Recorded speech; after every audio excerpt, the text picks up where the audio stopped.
Namaskar and welcome to NFL Masala. I'm your co-host Sanant. And I am your other co-host, Rakshak. Whoops, about the goof, but welcome to season 5, episode 1 of NFL Masala, where we Man, mess up our season intro. 5. Yeah, where we mess up on our intro after a long time, and we talk about the latest happenings in See, the that just goes to NFL. show no matter how many times you practice, you'll still fail. Oh You'll yeah, still mess up. but hey, we talk about all the latest happenings in the NFL with a ton and a little bit of spice. Anand, how you been, my man? I have been pretty good. Just excited to get back into the zone. Excited to move away from the Super Bowl hopefully this year. Oh God, One of our teams might get in. We'll see. I would not be surprised about that. But you know what? It like after like I know when we did the recap of the Super Bowl, honestly, and I'm gonna say this publicly. I was with my girlfriend watching the Super Bowl. She said, and I quote, "This feels a lot like a Kevin Patullo bait. This is I thought like Kevin Patullo was coaching both teams on offense. Thank God we don't have that. I'm like, it's She just knows good that much. defense. Yeah. No, it was honestly just a Seahawks defense just They're called the dark side. taking control. Yeah, It taking was dark side, control of the yeah. game. Yeah. But anyways, let's move on now to a new season of the NFL. The official new year has happened in March. Now we're recording in April, a couple weeks away from the NFL draft. So that we're going to be seeing this is right after or at the tail end of the NFL free agency. So today we are going to be introducing season 5 with the top free agency moves that have been made so far, what our teams have done so far, and then just our thoughts on what to look forward to in the NFL draft and And in the speaking of season. the draft, it is a lot of things happening all around. And I know April 25th, it's confirmed that the NFL draft will be held in Yinzertown in Pittsburgh. So if you Hmm. see any drunk Steelers fans a la urinating tree, you must you have to take in all the bullshit with a grain of salt. But you always Yes, remember the Steelers are going to the Super Bowl. exactly. Still with Aaron Rodgers, but yes. Yeah. I still can't believe Aaron Rodgers is still on the Steelers. I haven't heard much from him. Mhm. We'll see. Yeah. Uh, Anyway, let's begin. let's begin, shall we? With some Dhamakedar news. So, just what happened a couple days ago, Kirk Cousins has decided to sign a Oh, contract with the God. Raiders of all teams.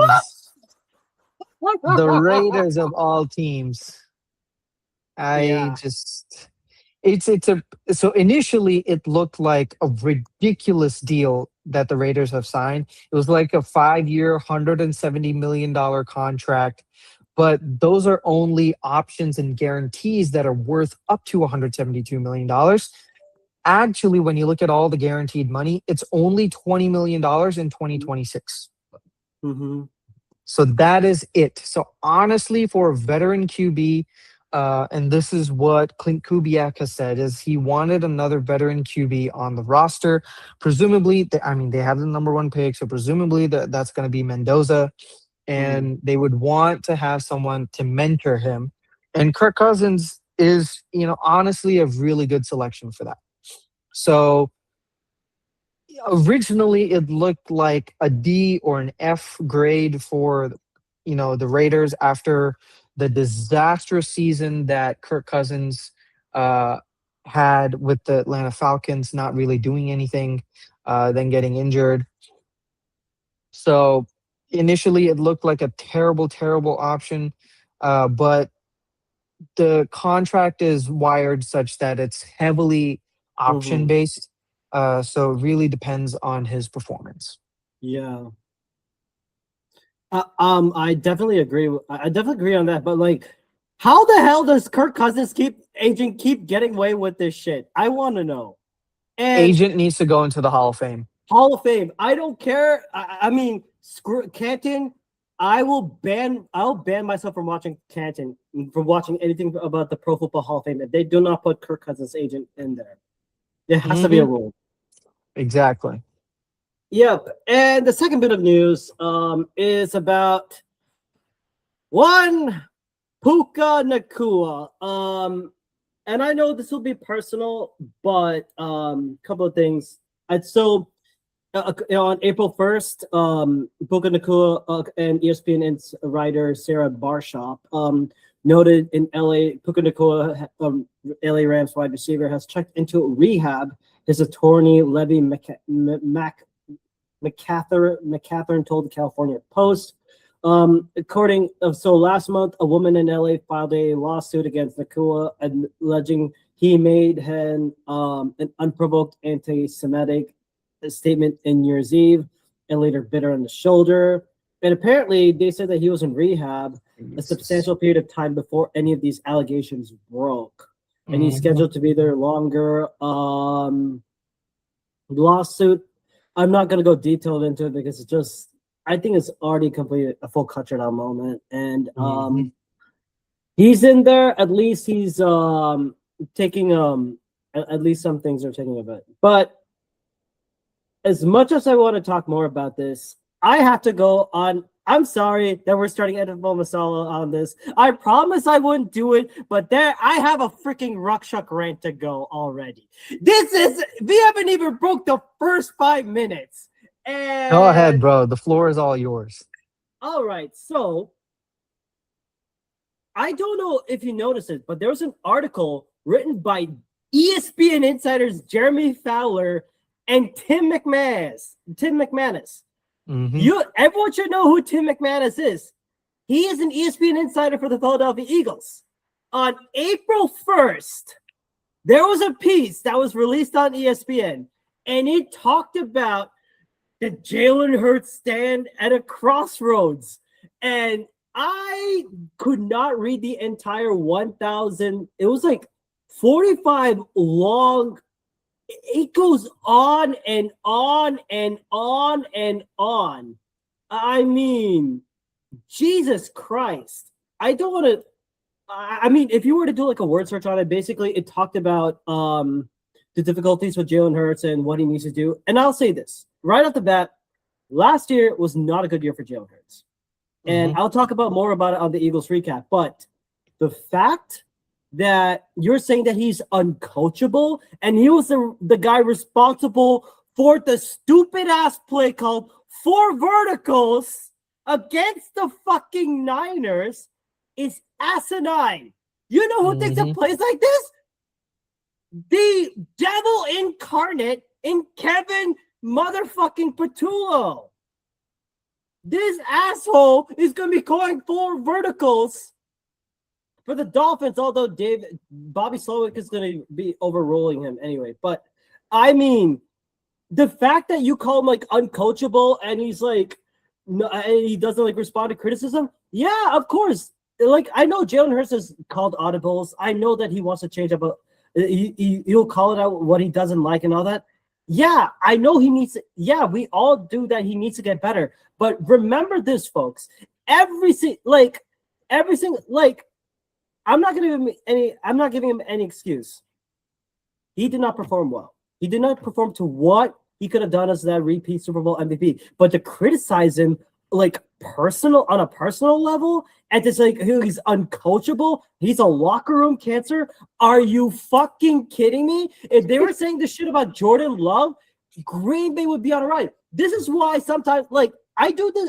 Thankfully, although I live in New York, thankfully, as a New York citizen, I don't need to listen to shitty radio stations like 94 WIP, Jacket Sports, fuck all those clickbait writers, and hell, I'm sorry, Diana Rossini, but fuck you too, because everyone knows if you want to get more clicks and followers, write some shit about Philadelphia, especially about the Eagles, and you know how fast we come onto this shit.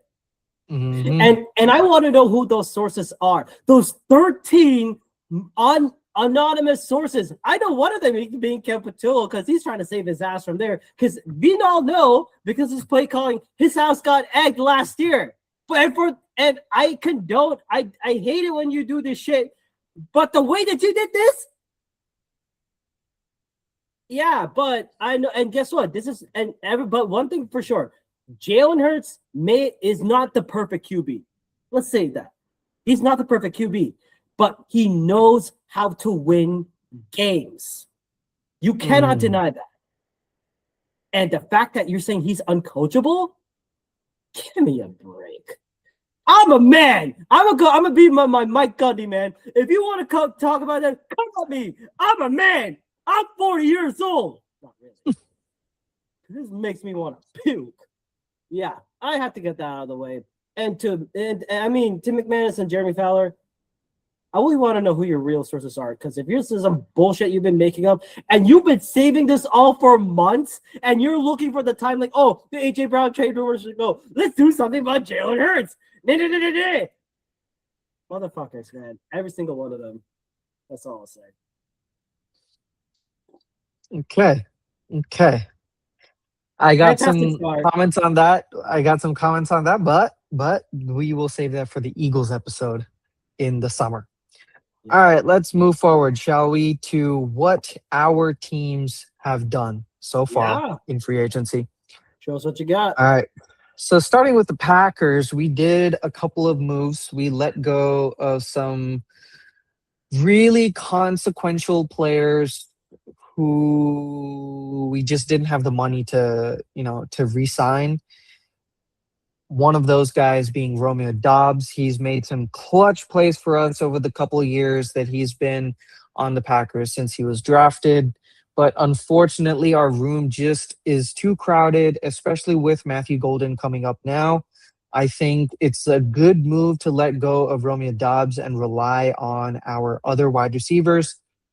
Honestly, I would not be surprised if we draft another receiver just to increase the depth right now, because we have a lot of receivers who are questionable, and outside of those receivers, you got Christian Watson, who's coming back from a full season, but still coming back from, he's recovered from an injury, but still kind of, that's still there.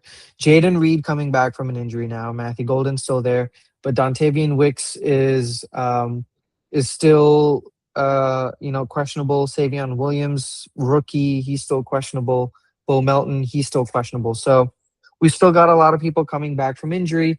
And we're probably going to need, we did, and I'm going to get into this in free agents in a couple moves, but we did sign someone else, but that would not be shocking to me if we were to draft another wide receiver. So Romeo Doubs, then we had to let go of Elton Jenkins. He was just too costly. We already had another center in Sean Ryan coming back. He's actually signed an extension with us.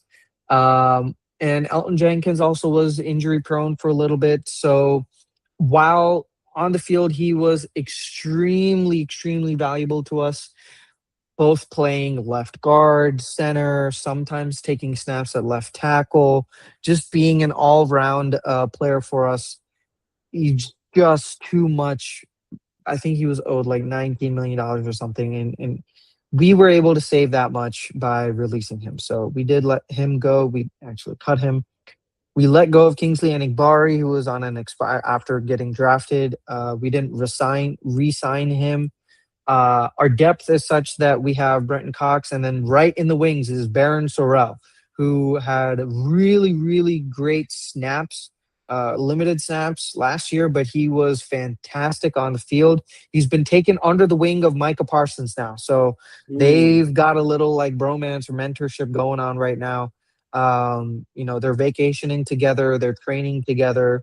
So presumably Micah Parsons is taking Baron Sorrell under his wings, which is a great sign because Baron Sorrell has the talent, has the athleticism and the raw traits.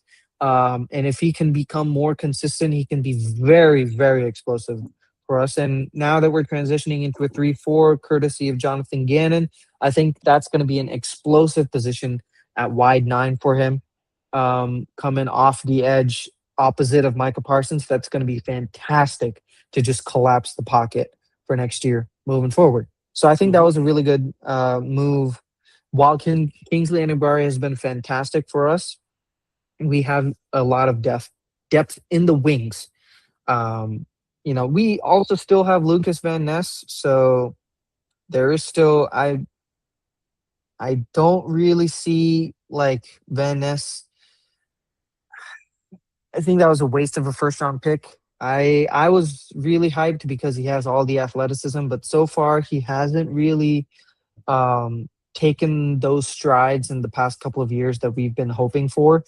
When Mhm. you're getting outplayed by Bretton Cox, who's like a sixth round pick, when you're getting outplayed by Baron Sorrell, who's like a uh my bad, you know who's like a fourth round pick. So when you're getting overplayed by those guys, you have to either have like one of the greatest seasons for a young player, or I don't think he's going to get extended. Um, so there is that. Now, moving on to the next move that we made, we let go of Malik Willis. That was bound to happen. He's just too good of a player to be a backup on. Mhm. And I believe he has been re-signed to the Dolphins, which I had called.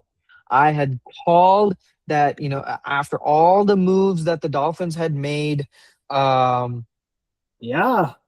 to get ex Packers players. They got an ex Packers GM and John Sullivan, and then they got Packers head coach Jeff Halfley, or DC Jeff Halfley. I think Malik Willis is the perfect selection for them. Moving off of Tua, the contract also is not that bad. Um,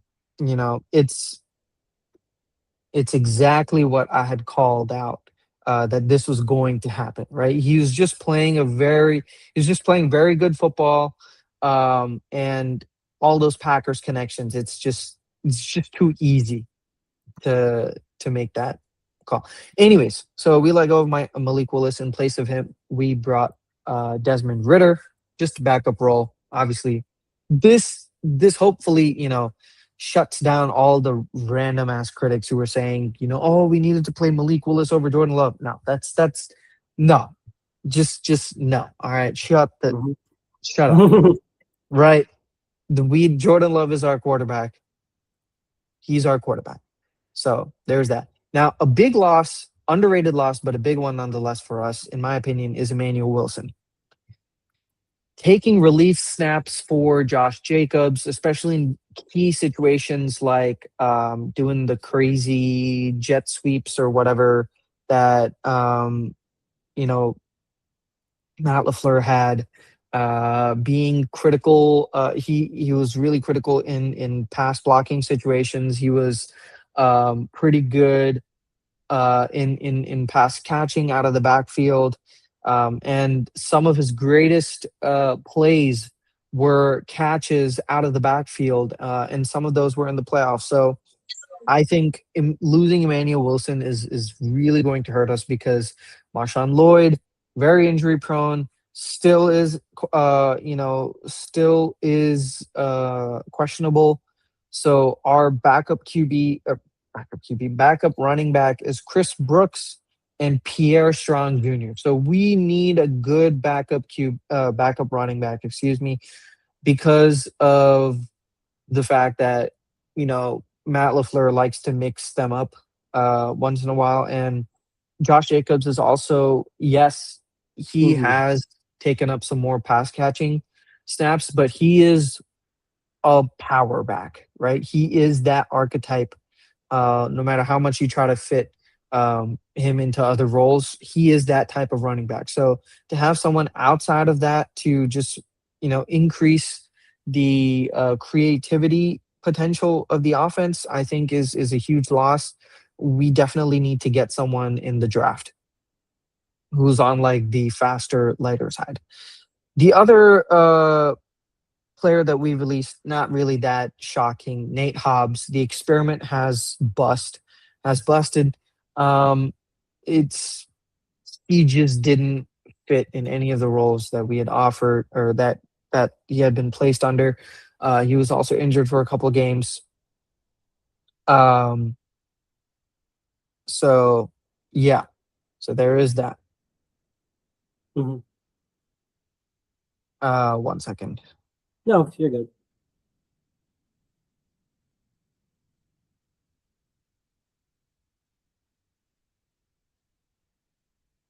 All right. So a couple of trades that we made. We traded Colby Wooden for Zaire Franklin, linebacker from the Colts. I think this is a really good move. Tyrone Hopper has not been so shocking, but Tyrone Hopper has not been good for us. We were expecting him to make that jump, but even when he was drafted, a lot of the draft analysts were saying that he's mostly just a special teams player. Getting a special teams player in the third round is just not good enough for us. So having someone like Zaire Franklin coming in with that 3-4 scheme now, opposite of Edwin Cooper after letting go of Quay Walker, we had to replace Quay Walker somehow. Quay Walker was just going to be too expensive for us. I think, Isaiah McDuffie, we'd already extended him. So, um, uh, sorry. No, you're good.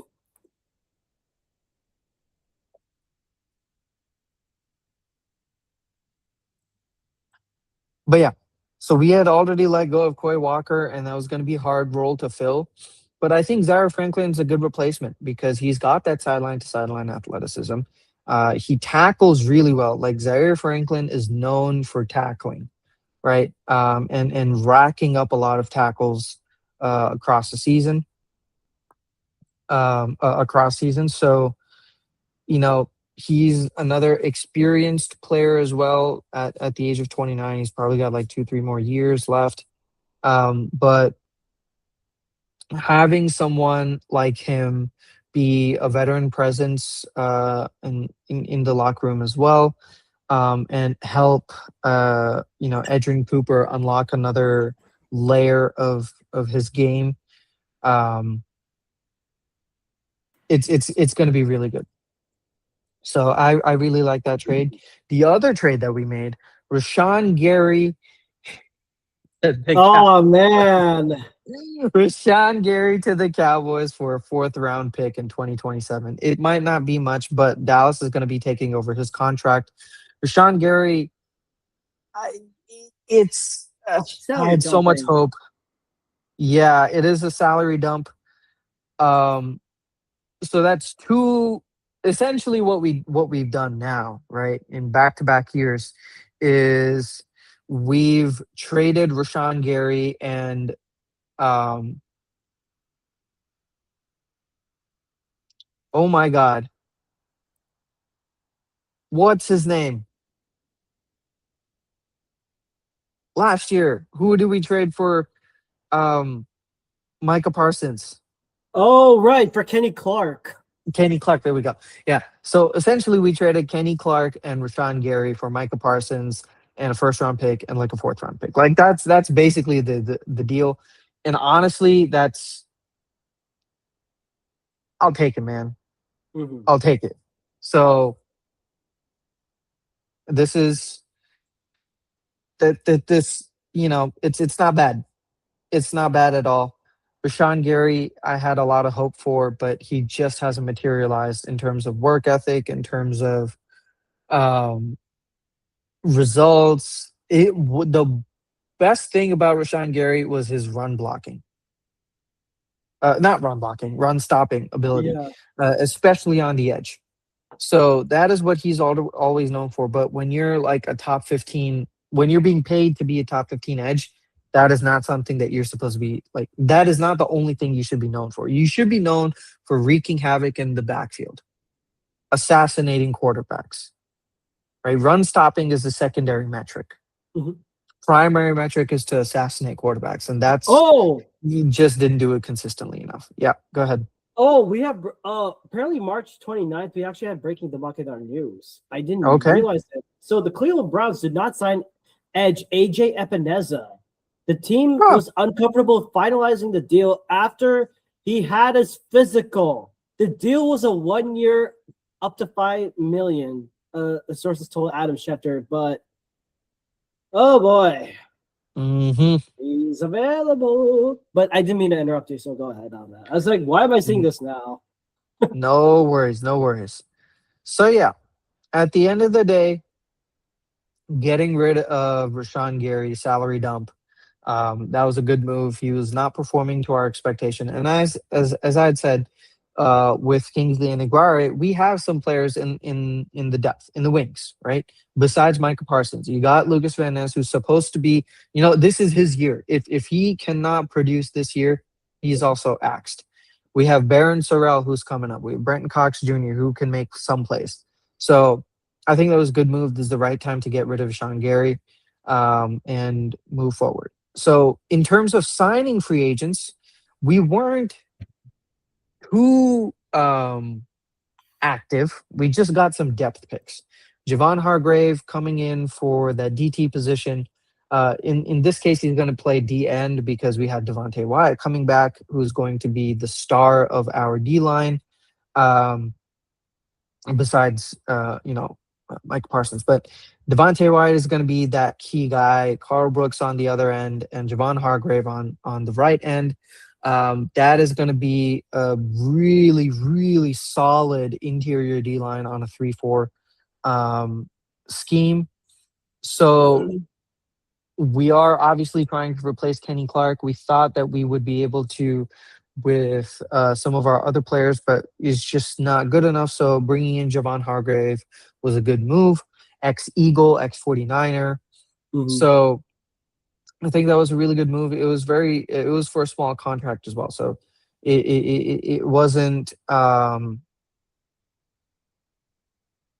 it was for a 2-year, $23 million contract. Not bad. Honestly, not bad at all. The second signing that we made was Benjamin St. Just, corner. Ooh, I think about this one. I actually like Ah, this move made by the Packers.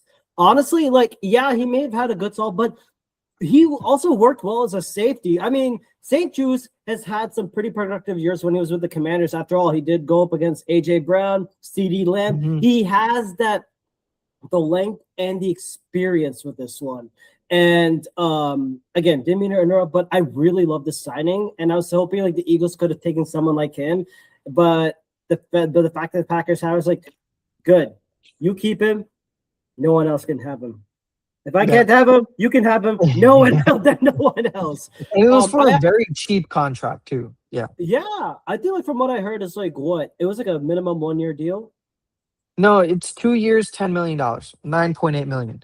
This is Easy. honestly bad for like a CB3.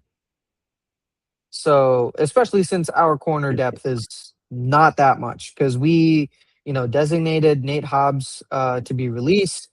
Keyshawn Nixon, he's on his last legs. Honestly, I don't think he should be retained for the future after this year. And we really don't have that much of a depth. So bringing in Benjamin St. Just, I was really excited for that selection.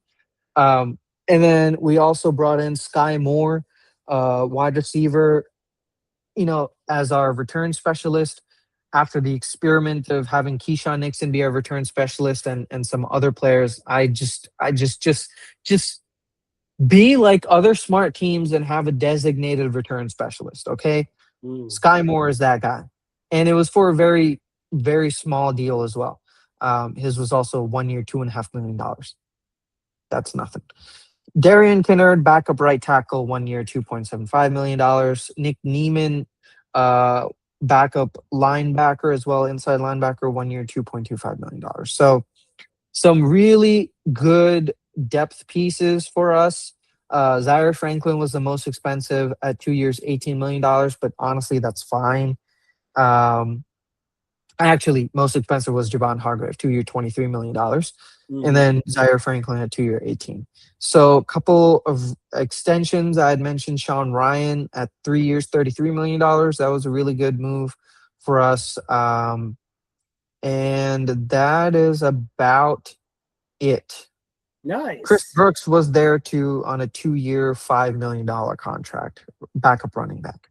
So those are all of the free agency moves that we've made. What about you guys? Honestly, if I'm gonna say this out front, yeah, folks, even Eagles fans, do not pounce at me. All of it. I think the Packers are playing the silent and slow game. Here's the reason why. I Mhm. think you're making like those small chip easy moves and all that stuff, but I think you're waiting on the draft. I have a gutsy feeling that the Packers are going to pull off some nice shenanigans for sure. I have a Mhm. gut feeling because every team is going to get stronger or something like that. Now, with the Philadelphia Eagles, after that shit show of an NFC wildcard game, thank God Kim Patullo is no longer there. God forbid.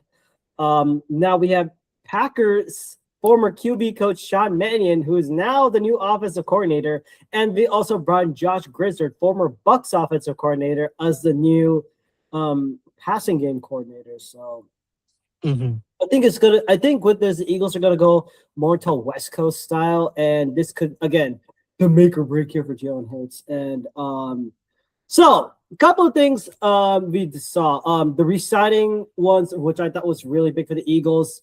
Immediately right at the back, Howie Roseman secures Jordan Davis through at that 3-year, $73+ million deal.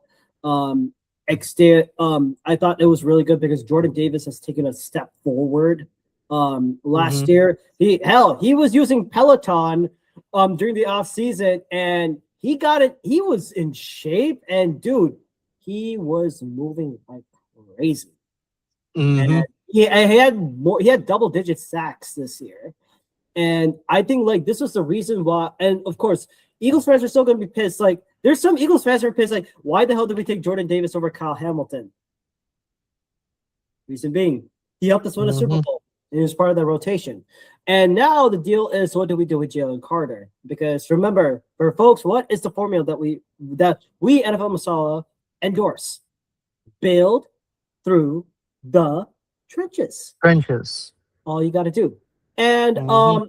couple of it, and of course we restructured Landon Dickerson's contract after he's like, oh, I'm gonna come back. And apparently he and center Cam Jurgens, they made a notice on like some Bussing with the Boys, some other like Manosphere podcast. Mhm. I don't know, like everything is like so fucking sketchy these days, but that's another take. That's for another tale. But they went to Colombia for some crazy stem cell surgery thing because they were playing injured to hell. So Mm. Lenny Dickerson had a restructured contract, so probably from a 3-year deal that he originally had to a 2-year with a lot guaranteed. So Eagles signed up. They kept Braden Mann. They brought back Dallas Goedert for 1 year. Surprisingly, they brought Grant Calcaterra. I'm like, you know that meme? Mm. Brother, Yeah. Yeah. brother, I hated it. Fred Johnson, offensive tackle. I thought he did pretty well when he filled in for Lane Johnson. Mhm. And Braden Mann, he's our punt god. We need him. And then we brought back Marcus Epps because we need a veteran safety. So what was signed? The big right out of the back, I was thinking like Howard Roseman isn't doing anything. Guess what he does? Out of the blue, you sign free a former Super Bowl and Seahawk defensive back Mhm. Tariq Woolen to that 1 year up to $60 million deal. Like, holy shit. I love this move. You're pairing him outside with Quinyon Mitchell. And it's something special for me for Tariq Woolen because he went to my old school, UT San Antonio. That is right, ladies and gentlemen. From 2010 to 2012, I was a road runner. Mhm. That's all we did. We didn't have a football team back then, but hell, we got guys like Marcus Davenport and Tariq Woolen, to name a few. Mm. And I think like he's gonna have a little bit of trouble. It'll be very interesting to see how he fits in this Fangio scheme. But pairing him outside with Quinyon Mitchell, Tariq Woolen, and having Cooper DeJean just play at slot, and if you got to go full nickel or packages where you move Cooper to play safety is like French kiss right there. It was beautiful. And then I think like a lot of it was just basically the 1-year deals. There wasn't that much there wasn't like substance. It's more like look for the cheap, low risk, high reward kind of things. That was the approach Howie Roseman takes, because you have to worry about the cap. And of course, everyone's talking about AJ Brown. Oh, he's still with the Eagles. If you had traded him before June 1st, $40 million dead cap hit. We would be eating that probably after June 1st. If we can get some kind of deal out of it, like seeing what happened with the Jalen Waddle trade, I think that's what the Eagles are going to look a little bit more higher. And we'll talk more about like the best free agents deals ever, but it is what it is. Tight end, the Eagles brought in Johnny Munt from the Jags. I think good blocking tight end, especially in the run game. Edge, outside linebacker Arnold Ebiketie from the Falcons, former first round pick, or second round pick. But I mean, he adds in that rotational piece. Cornerback Jonathan Jones. I know he used to play safety, but it is what it is. And also another thing I forgot to mention about the re-signing and extension, they restructured Michael Carter's contract. And I think they're going to list him as safety as a way to add in that veteran depth, but I don't think they're done with it yet. And then a couple of underrated signings I saw, Marquise Hollywood Brown, Elijah Moore, cheap 1-year deals. The trade for Andy freaking Dalton. I had no clue what the hell are we doing. So I'm guessing, and we lost Sam Howell to the Cowboys. We brought running back Dameon Pierce. I'm like, that's pretty good, because we know AJ Dillon's already out, and this could be a sign that Will Shipley, who the Eagles drafted like last year, he could be out of the way too. So you're stuck with Saquon Barkley, Tank Bigsby, Dameon Pierce. Hell, try and get something out of it. Stone Smart, best draft name ever. I know he was with the Chargers or the Jets at one time. I think he had like some starts when. And then safety J.T. Gray, I think he's going to be more like special teamers. Joe Tryon-Shoyinka who used to be with the Bucks and Browns/Bears. I thought he just adds a little bit more depth on the edge. Caleb Martin, I think from the Ravens. I think that's the name. I know it starts with a Martin, Gray Martin, Caleb Martin, not the guy who plays for the Mavericks. There's two Caleb Martins. I think just small underrated signings. And the losses, the Jalen Phillips contract, holy shit. Going to the Panthers for 4 years, I was expecting.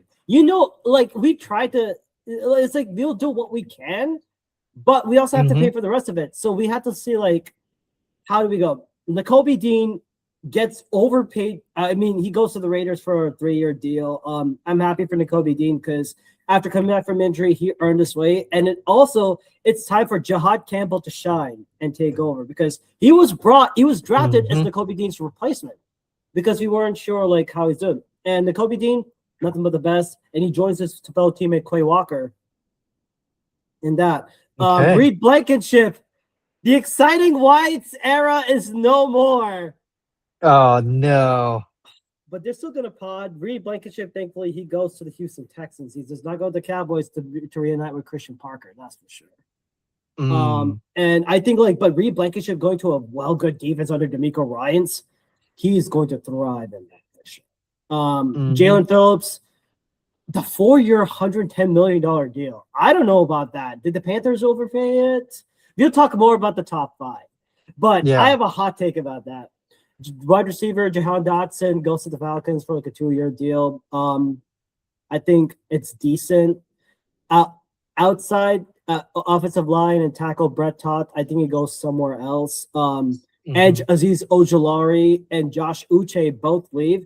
Ojulari didn't do anything. Uche had some good starts, but then when they brought in Jalen Phillips, Uche was thrusted out at the back end. And I think like with Jalix Hunt for the Eagles, like taking over. He actually leads the team this season in sacks and interceptions. How crazy is that? I think that's what it was. It's the most. And remember, Jalen Sutton, by the way, before he was an edge, he used to play safety at Houston. Bruh. That man has had the wildest defensive career I've ever heard. Yeah. And then Sam Howell to the Cowboys, Matt Pryor, offensive lineman somewhere else. And AJ Dillon, I think goes to the Panthers, so no quad father. We didn't even use him correctly, so we can't. That's my thing. And of course, I thought was really surprised the Sidney Brown trade to the Falcons in exchange for some draft picks. I'm like, okay, so I think which recaps everything what the Eagles have done. Honestly, I think it was more like, hey, we got a salary cap issue because we made some extensions. We need to pay Jalen Carter. We don't know about whether we're going to sign Jalen Hurts to a more extended deal based on those rumor reports, and also I would think that I mean. And the people that we lost, we were going up against cap. It was a hard choice to like either let go of that Georgia zone that the Eagles were built upon when they brought in Jalen Carter, Jordan Davis, Nolan Smith, and Kobe Dean. Those were the four pieces that helped us win that 2024-2025 Super Bowl. But I think like with the signings, I would say C at best. It was okay, but nothing really outstanding. I'm just waiting to see if Howie's going to pull something on the draft. That we'll talk about at the end. So that's what I got. I got it as a C plus average, like the Indian parrot. Average, bruh. C plus for us would have been belt treatment. Yeah. B is an average, but anyways, yeah. But yeah, so some pretty interesting moves. Again, very much like you said, like the Packers mold, just making small moves here and there, trying to refine the roster rather than rebuild it, right? Which I feel is what a lot of teams, like smart teams, are doing now. So we have that. Now let's move on to the top 5 list. And then we can wrap it up with the draft needs. So top 5 for me, number 1 is the Dolphins trading for Jalen Waddle, or trading Jalen Waddle to the Broncos. There we go. Broncos get Jalen Waddle and a 4th-round pick, and then Dolphins get a 1st-round pick, a 3rd-round pick, and another 4th-round pick, all in 2026. So I think this is a pretty even trade, because Jalen Waddle is that good of a player. Obviously, the Broncos needed a number 1 wide receiver, and I am glad that they were able to get someone like Jalen Waddle, who's going to be used, in a very effective manner by Sean Payton. So having a duo of Jalen Waddle and Courtland Sutton, with Jalen Waddle coming in as your gadget player, especially middle of the field, coming in from the slot, and then you have Courtland Sutton on the outside, Troy Franklin, on the other outside, on the other side, Pat Bryant coming in there, Marvin Mims also. So I think this is a really good selection for the Broncos. Trading a 1st-round pick, it's fine, especially since it's a very late 1st-round pick as well. It's in the late 20s, so it's essentially giving up a 2nd-round pick, which I honestly, getting Jalen Waddle is going to be a fantastic addition. So I think that was the best move overall. Like for Dolphins, especially now, let's look at how many draft picks they have, shall we? I can pull it up right now. I'm on ESPN and I can pull it up for you. Okay, let's share it up. Whoops, I did not mean to do that. All right. Teams. Hmm. So it seems that they have You're looking for the Dolphins, right? two. Yeah. So they have two first round picks. Number 11 and at number 30. Yeah, two first round picks, a second round pick, four third round picks, a fourth Damn. round pick, a fifth round pick, and two seventh round picks. So presumably they're going to use a couple of those third round picks to get into the second. It is especially if there's a really good player there. And honestly, they need help like everywhere, right? Yeah, you have Yeah. Malik Willis as your starting QB, but I'm not going to be surprised if they didn't draft another QB here, I probably in would the second round. Hmm. Yeah, and if I want to be, and just to add on that, like looking at this, the Dolphins definitely need a wide receiver. So, from Right, which is going to be what from I've number 11. understood, there's that guy from USC, Makai Lemon, and Omar Cooper Jr. Those are the only two Hmm. names that I know as of now. And if you want a Hmm. corner and or safety, there's that guy from Oregon and another one from Toledo, Quinnipiac Mitchell School, Emmanuel McNeil Warren, who I believe is supposed to be like really, really good. And Uh-huh. tight end, Kenyon Sadiq.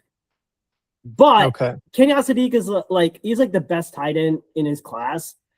I, Hmm. again, guys, like this is all that I know because I've been hearing so much about like what the Eagles want and all this. I was like, hey, these could be some other good teams because I Hmm. doubt, I doubt if they're going to land at number 23. But I think like wide receiver, corner, edge, tight end, and safety makes sense for the Yeah. Dolphins. And I mean, and if I'm the Dolphins, I would say hell, number 11, go for the edge position, and 30, best player available.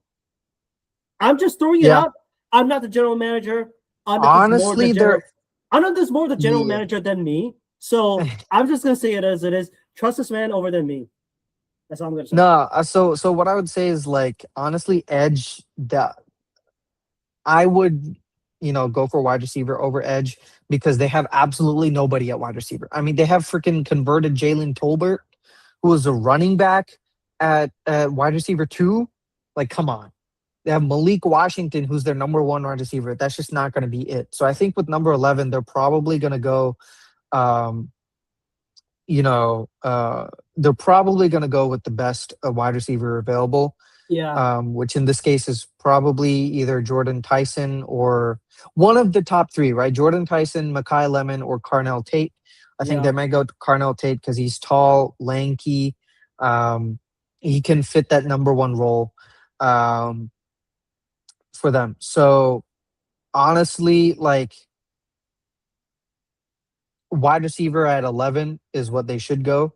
yep, Um, and yeah, so there's that. Now, the second move, before we dive too deep into draft land, the second free agency move that I saw that was really good from my end was the Panthers signing Rasheed Walker, tackle, for 1 year deal, just up to $10 million.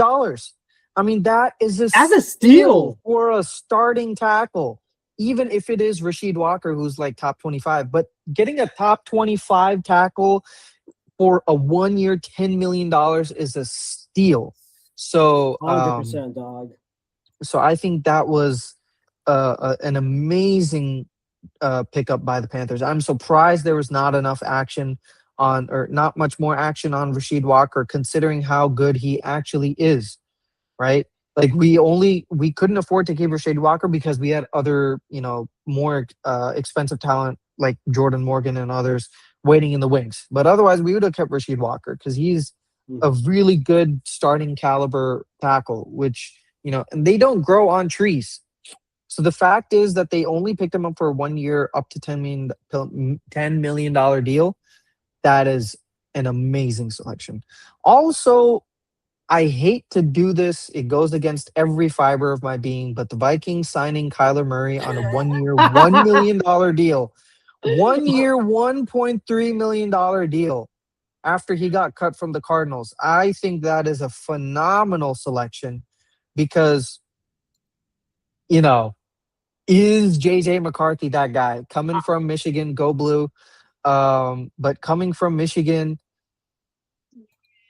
you know, a lot of people said that he's just, he's a system QB. He wasn't really the best like player, but he still needs another year. He's coming back from another injury, so Mhm. in the to just have someone who's serviceable like Kyler Murray at a 1 year, $1.3 million deal for a quarterback, like running backs, backup running backs are more expensive than this deal. So That's just insane. for even if it was a 1 year, $13 million deal, I still would have given this a very good selection because you get a starting. I mean, like, he wasn't worth the deal that he had from the Cardinals, Yes. but he is still a starting caliber quarterback, at least for a couple of games, you know? So this is and Kevin O'Connell, I think, is the perfect mentor for Kyler Murray, Oh, 100%. And right? and I think like with Kevin Connell going more of that West Coast offensive style, Hmm. Kyler Murray, I'm sorry, under like what the air raid has done with Cliff Kingsbury, it's like people can already diagnose what the hell is going to go on, Hmm. and and I think it'll be much more easier. Plus, this puts so much pressure for JJ McCarthy, Yeah. and I mean you're talking about a QB room, not only Kyler Murray, JJ McCarthy, and mind you, Carson freaking Wentz. Hmm. Oh my goodness, JJ. Welcome to the big leagues, boy. Hmm. That's all I'll say. Yeah. Yeah. All right. Wrapping it up.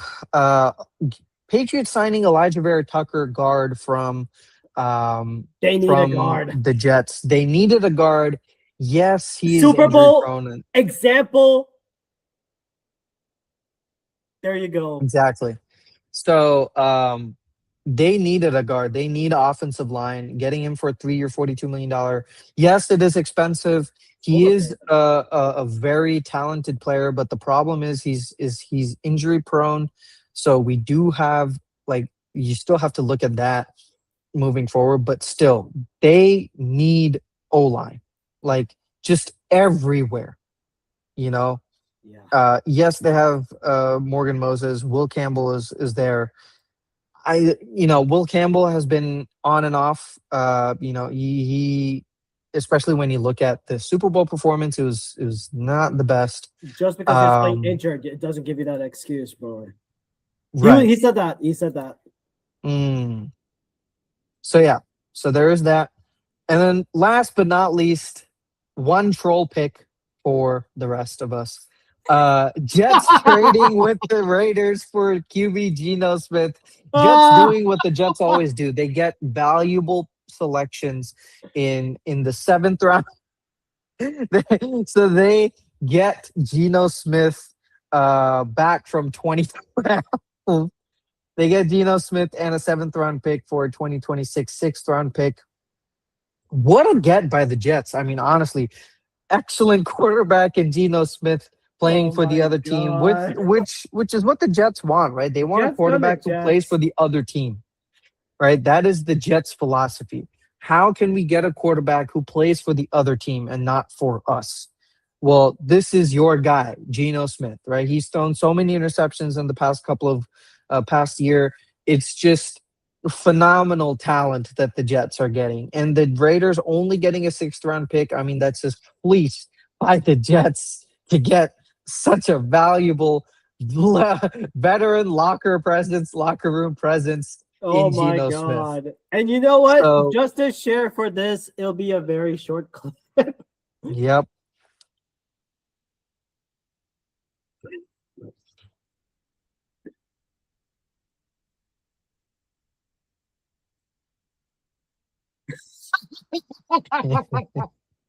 The best one ever.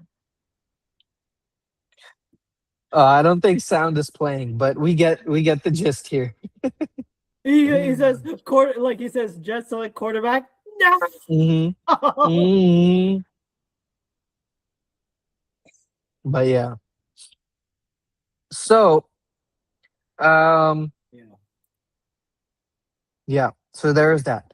Anyways, what is your top four? My top four has to be the Panthers signing ex-Eagle and Edge Jalen Phillips to that 4-year, $120 million deal, extend Mhm. $80 million guaranteed. Jalen Phillips is he's young and when he's not injured, he is a beast. You saw what he did when he was part of that Eagles rotation. Eagles versus Packers. Mhm. There's that. And I think the Panthers needed edge, and I think they delivered, and I think they got their guy, but I think it's an overpay because the biggest things with Jalen Phillips is the injury concerns. That is because I think that's why the Eagles wanted to keep him to like a small 2-year deal, but I think that is going to be a concern. The other one, the Niners signing ex-Bucks wide receiver Mike Evans. How in God's name does Tampa Bay screw this up? Mhm. So you're gonna tell me Emeka Egbuka is gonna replace Mike Evans?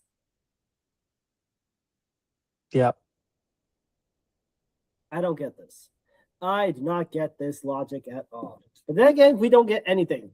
And I know this is going to take a 2-episode one, but we got to talk about it. The Max Crosby saga.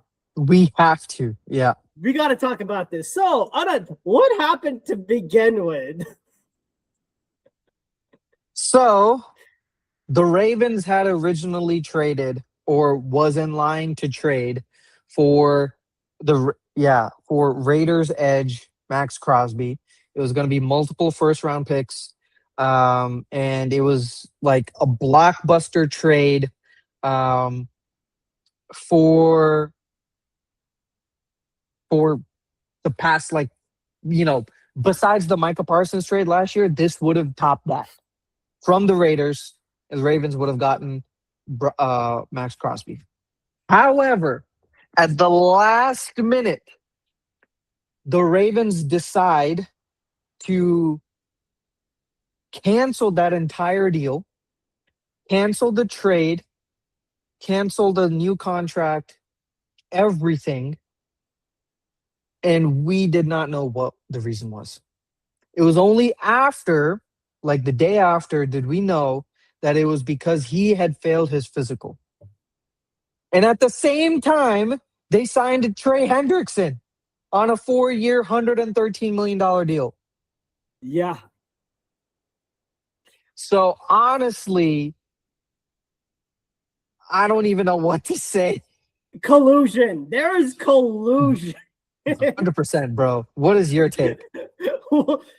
My take on this one is like, no, I think like the Ravens knowingly, they knew that Max Crosby was coming back from injury, yet you still put him through a physical.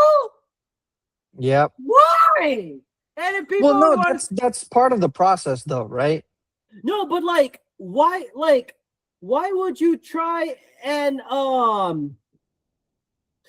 mean, like, why would you even try and attempt to like do something like that? Like, why did the Ravens, and they were making excuses about it, like, I think like the GM and everyone was like, dude, that's bullshit. You know that Crosby was coming out and was coming out of injury, and apparently you wanted someone else. So it's like, I mean, I just don't know what to make of it. I'm happy we have a reasonable general manager like in Howie Roseman. I'm happy that you're happy that you have a reasonable GM or somewhat a key like that. So it's just insane. I have no idea what makes sense. But of course I have to be a stand about this one. The Eagles getting Tariq Woolen. I thought that was like the best one of the best ones I've seen.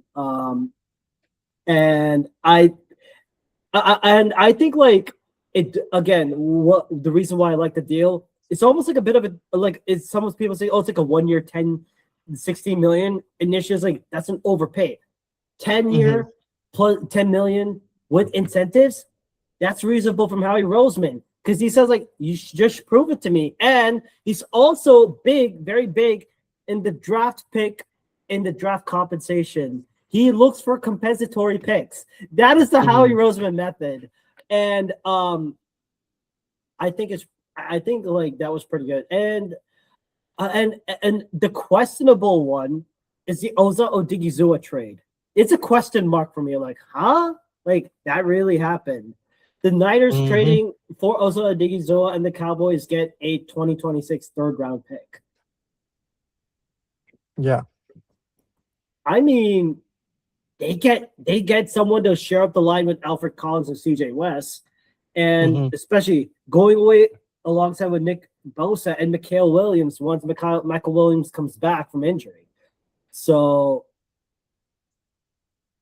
yeah, that's pretty much it. All righty. All right. Brief draft needs from the Packers end. There's 4 for me at the top of my list. Number 1 has to be corner. We only have 2 decent ones on the roster. Keyshawn Nixon, Carrington Valentine. The Hops experiment went bust. I don't think we are prepared for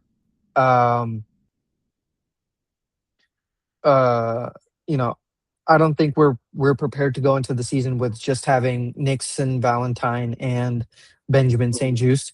So we need to get good corners, and thankfully the draft is pretty good for corners this year. Oh so, yeah. So there is that. Get AJ Terrell's cousin, Avion, or brother, Avion Terrell. If he calls you, go get him. Yep. So we have that. Next is a D tackle depth. I know, we got Javon Hargrave. We have Nazir Stackhouse. We have other players, but just having more quality depth will not hurt us. Third, O-line depth. We do definitely need that. We have some injury-prone players.